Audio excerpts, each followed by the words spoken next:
réduction substantielle des taxes sur le tabac. Une décision qui a été difficile à prendre, dira Jean Chrétien. Tout de suite, Daniel Johnson réduit aussi les taxes, même si l'Ontario est en furie, parce que les cigarettes seront beaucoup moins chères au Québec qu'en Ontario. Le problème est ici. On le règle ici. Le problème n'est pas ailleurs. Ailleurs, ils n'ont pas de problème. Ils ne comprennent pas que nous autres, on a des solutions à un problème qu'eux n'ont pas. Mais lorsque les Ontariens eux-mêmes commencent à traverser la frontière pour acheter leurs cigarettes au Québec, Bob Ray n'a d'autre choix que de lui aussi baisser les taxes, tout comme d'ailleurs Frank McKenna au Nouveau-Brunswick. Le Nouveau-Brunswick doit s'impliquer dans les guerres contre la contrebande. Aussitôt les taxes baissées, la très grande majorité des consommateurs disent adieu aux cigarettes de contrebande. Bien là, ça fait plaisir à matin, de payer ce prix-là. Là, on va continuer au dépanneur, sûrement. Et Jean Chrétien, lui, dit mission accomplie. Je suis sûr que les contrebandiers du Québec en matière de cigarettes sont déjà sortis du réseau. Aujourd'hui, on peut dire que oui, les réseaux de contrebande de cigarettes sont presque disparus. De son côté, le ministère fédéral de la Santé affirme qu'il n'y a pas eu d'augmentation significative du nombre de fumeurs qui soit attribuable à la baisse de taxes. Par contre, les gouvernements perdent des centaines de millions en revenus de taxes et ce sont tous les contribuables qui, pour cela, doivent supporter des déficits plus lourds. C'était, semble-t-il, le prix à payer pour stopper l'un des rares mouvements de désobéissance civile dans l'histoire du Québec. En 1994, on dirait qu'au niveau des maladies, au niveau des transmissions, tout ce qui est maladie, il me semble que plus on avance et moins on est protégé. La générosité des gens envers les plus démunis, peut-être. Mais ce qui m'a le plus frappé, c'est l'indifférence du gouvernement envers le peuple. Moi, je crois que c'est la Bosnie en pleine Europe, à 2 heures de Paris. Je trouve ça inconcevable que deux peuples qui ont vécu pendant X nombre d'années ensemble puissent encore se battre. On travaille dur pour sa famille. On travaille dur pour son confort. C'est maintenant le temps de vous faire un cadeau que vous méritez bien. Offrez-vous la sécurité. Grâce à la très grande demande, nous pourrons toujours maintenir notre batterie. 295 pour installer une alarme complète qui vend toujours vos 3 boutons de panique. Feu, vol, médical. Soyez protégés 24 heures sur 24. Et n'oubliez pas, Alarme Microcom ne vous téléphone pas, Alarme Microcom ne vous dérange pas. C'est vous qui prenez la décision. Téléphonez-nous. 373-2441, Alarme Microcom, votre gardien sûr. Grèche-Escaf, le plus grand réseau d'optométristes au Québec. Grèche-Escaf, les vrais professionnels de la vision. L'examen de la vue est fait par un docteur en optométrie. Le choix des montures est impressionnant, classique ou branché pour tous les budgets. Les verres sont fabriqués avec la plus haute technologie, un gage de qualité. Grèche-Escaf, maintenant en solde de fin d'année. Profitez de 50% de rabais sur toutes nos montures. Grèche-Escaf, c'est clair. Grèche-Escaf, c'est garanti.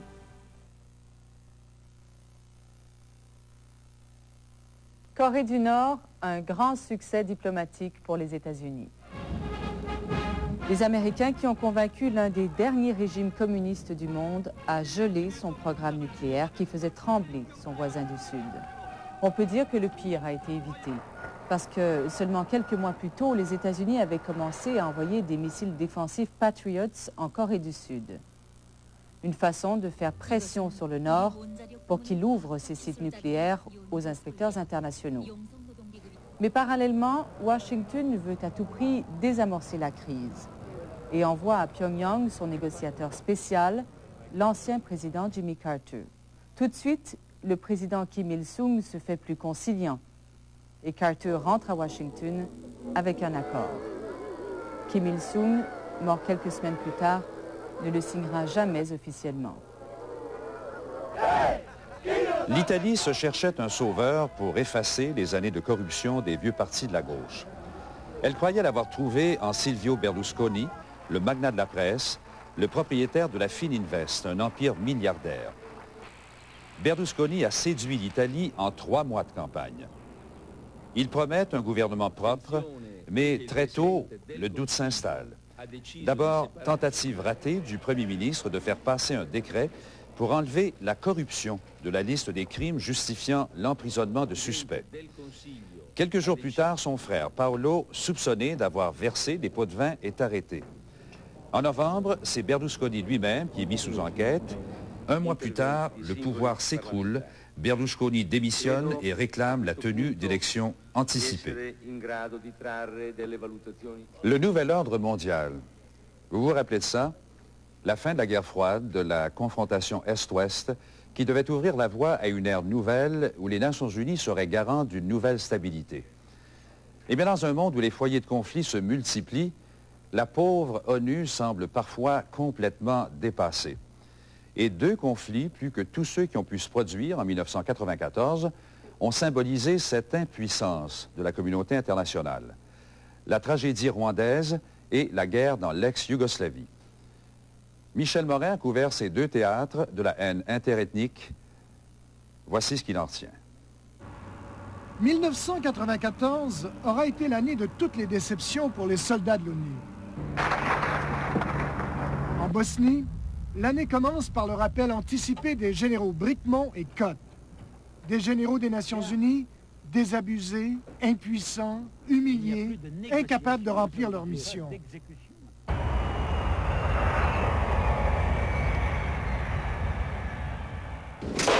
À Bruxelles, les Alliés sont divisés sur la nécessité de procéder ou non à des frappes aériennes sur les positions serbes de Srebrenica ou de Sarajevo. Ils craignent pour la vie des soldats de l'ONU.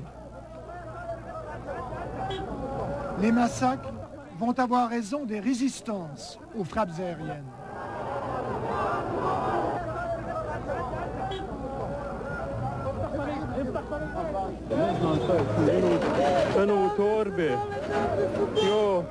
It's time to act. We had enough words. Thank you. 4 jours plus tard, l'OTAN lance un ultimatum aux Serbes. Elle leur donne 12 jours pour lever le siège de Sarajevo.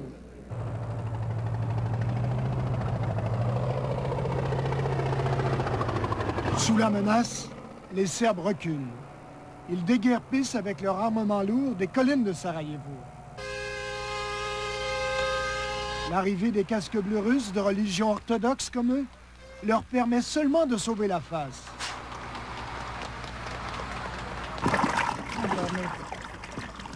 Pour la première fois en 2 ans de guerre, Sarajevo connaît une réelle accalmie. Les francs-tireurs ont caché leurs armes. Les soldats de l'ONU prennent des positions pour faire respecter l'exclusion des armes lourdes dans un rayon de 20 km autour de Sarajevo. L'OTAN et l'ONU ont marché main dans la main. Pour la première fois, les casques bleus relèvent la tête. L'aéroport de Tuzla est libéré. Mais en fin d'année, les soldats de l'ONU sont revenus à la case départ. Aux prises avec l'assaut des Serbes de Bosnie et de la Krajina, le maire de Bihač appelle au secours. U pitanju su prave ulične borbe u predgrađu Bihaća. Les Serbes affament Bihač. La zone de sécurité de l'ONU ne porte plus son nom. Les convois humanitaires sont interdits de passage. L'OTAN refuse d'intervenir faute d'une invitation de l'ONU.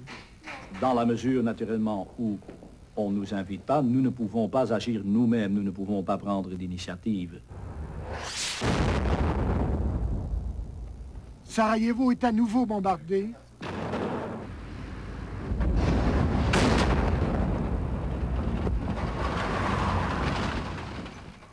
Les francs-tireurs reprennent du service. L'ONU est mal placée pour intervenir. 500 casques bleus, dont 55 Canadiens, sont interdits de mouvement. Drôle d'otages que ces soldats armés. Les Serbes triomphent et vont même jusqu'à bombarder le camp des soldats canadiens. Une nouvelle fois, l'ONU a perdu beaucoup de sa crédibilité.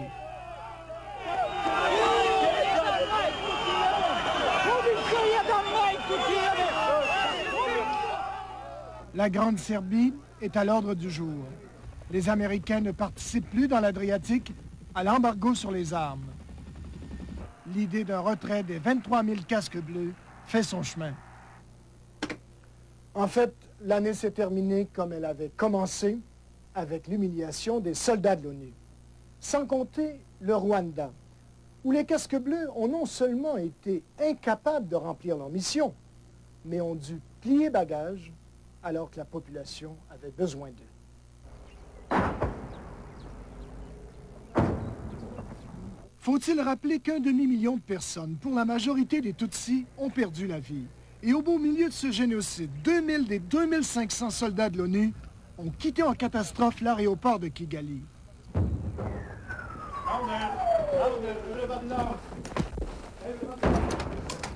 Quelques semaines plus tard, alors que les massacres se poursuivaient sur une échelle plus réduite, une poignée de miliciens faisait toujours la loi. À l'hôtel des 1000 collines, les soldats de l'ONU n'arrivaient même pas à négocier l'évacuation de quelques centaines de civils. Devant ce drame sans précédent pour une période aussi courte, les Français décidèrent de prendre les choses en main avec l'opération Turquoise.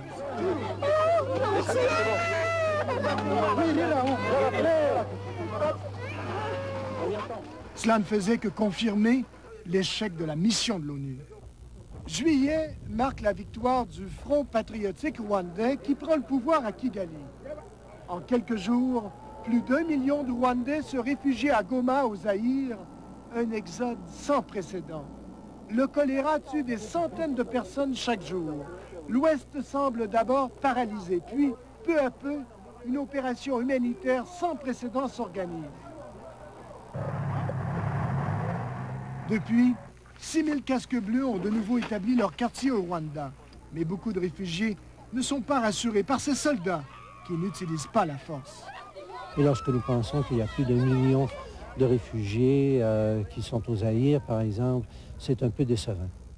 Et demain, si une nouvelle guerre interethnique faisait surface, rien n'indique qu'ils pourraient, compte tenu de leur mandat restreint sous le chapitre 6 des Nations Unies, éviter un nouveau massacre.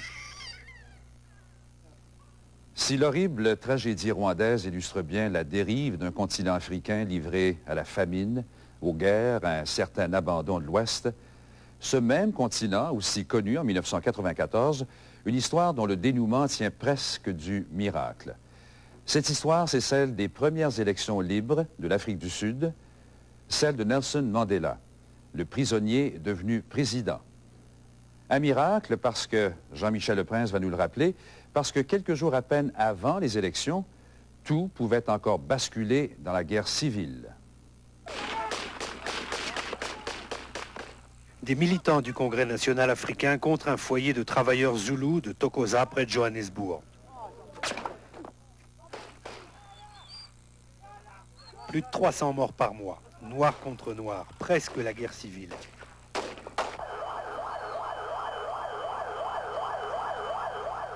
Puis la veille des élections, des bombes, en plein centre de Johannesburg.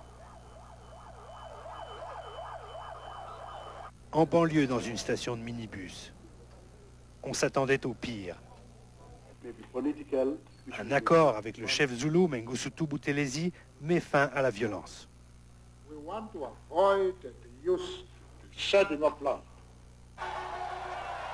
Dans Ulundi, la capitale des féroces guerriers, le prince Buthelezi rentre en triomphateur.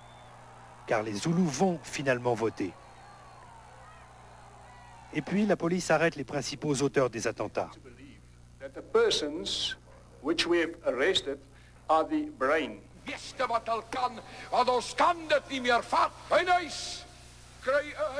Alors la WB du néo-nazi Eugène Terreblanche est privé de son groupuscule terroriste. Dans un geste de défiance, il tient un rallye dans le Transvaal. Ce sera son dernier rallye. C'est ainsi qu'est arrivé l'impensable miracle d'une élection pacifique en Afrique du Sud. I'm very excited. You can see happiness written all of people's faces. What about you, ma'am? I'm so happy, very, very happy. I'm going to make my cross. Nelson Mandela, qui a passé 27 ans de sa vie en prison, vote pour la première fois. Et ceci grâce à son vieil ennemi, le Premier ministre Willem Frederik de Klerk. Comme enchaînés ensemble, ces deux hommes se sont forcés à négocier la libération de tous les Sud-Africains. Free at last. Fin de 342 ans de domination blanche sur 28 millions de Noirs privés de tous les droits par un régime d'apartheid, vivant dans des ghettos.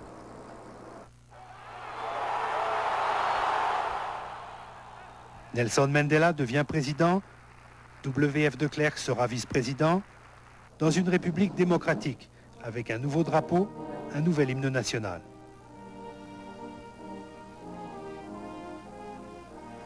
Maintenant, Nelson Mandela doit gouverner avec des gens qui n'ont jamais fait ça.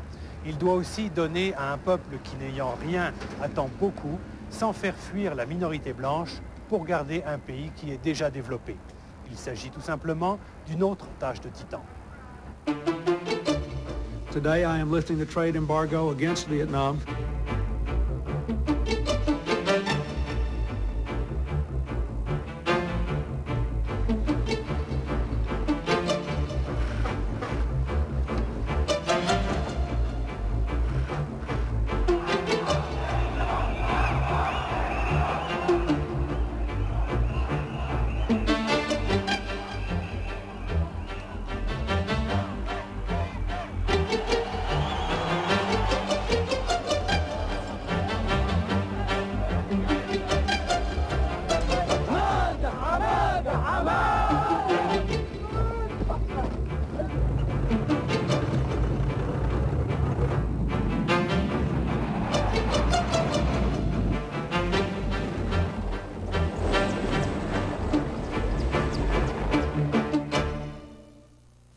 Hey, il faut que je vous parle de mes dernières photos. Quand j'allais les faire développer, là, ça a pris 5 jours. Puis les couleurs étaient même pas belles. Hey, c'est pas moi, ça. Je suis bien trop pâle, j'ai l'air malade. Puis ça non plus. Elle fait pas comme moi. Elle est donc chez Caméra Expert. Caméra Expert, les vrais experts dans le développement de photos. De plus, Caméra Expert vous offre le double de vos photos pour seulement 29 sous. Hey, beau bonhomme. Mouah! Ça, c'est des vraies couleurs. Et développé en 1 heure. Pour les vraies couleurs, consultez donc un expert. Caméra Expert. Je ne dis jamais non à une petite mondanité. Et quand j'ai vu ce que Pétroté avait à me proposer, j'ai succombé. Des tisanes. Pour une courtisane, c'est comme tomber en pamoison. Seulement 99 cents pour une boîte de 10.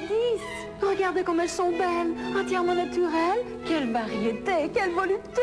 Oh, impossible d'y résister. Pas étonnant que pour mon nom, Pétroté.